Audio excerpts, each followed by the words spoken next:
İran-Amerika Savaşı, Ukrayna-Rusya Savaşı gibi savaşlar, yani onu böyle ikinci plana atma gayreti içerisindeler.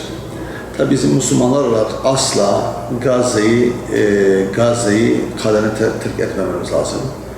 Gazze'ye destek olmamız lazım. Maddi, manevi, elimize ne gelebiliyorsa Gazze'ye böyle destekçi olmamız lazım. Dolayısıyla bizim de onlara maddi ve manevi her tarafta bir katkımız olacak. Ama bunun Gazze'ye yardım etmenin yollarından bir tanesi de hocam boykot. Kesinlikle Yahudi'ye, İsrail'e ait olan malları biz almamız lazım. Evimize getirmememiz lazım. Onlara bir boykot uygulamamız lazım. Ve gerek başkanlık üzerinden, başkanlığı üzerinden verilen desteği, gerek STK'lar üzerinden verilen desteği biz desteklememiz lazım ki bu şekilde oradaki kardeşlerimize bir nebze olsun onlara bir yardımımız dokunabilsin.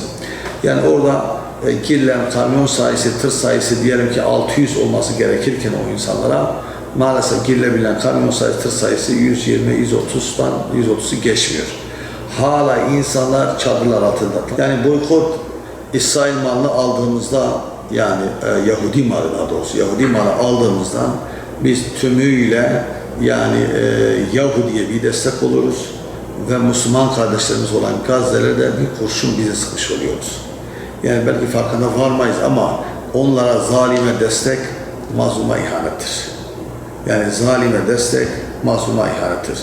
Biz mazlumu zulmünden alıkoyamıyorsak da, yani ona yardım edemiyorsak da en azından zalime destek olmayalım ve onların ürünlerini almayalım, evimize almayalım, onların ürünlerini boykot edelim ki en azından biz mazlumun yanında olduğumuzun tarafımızı belirlemiş olalım.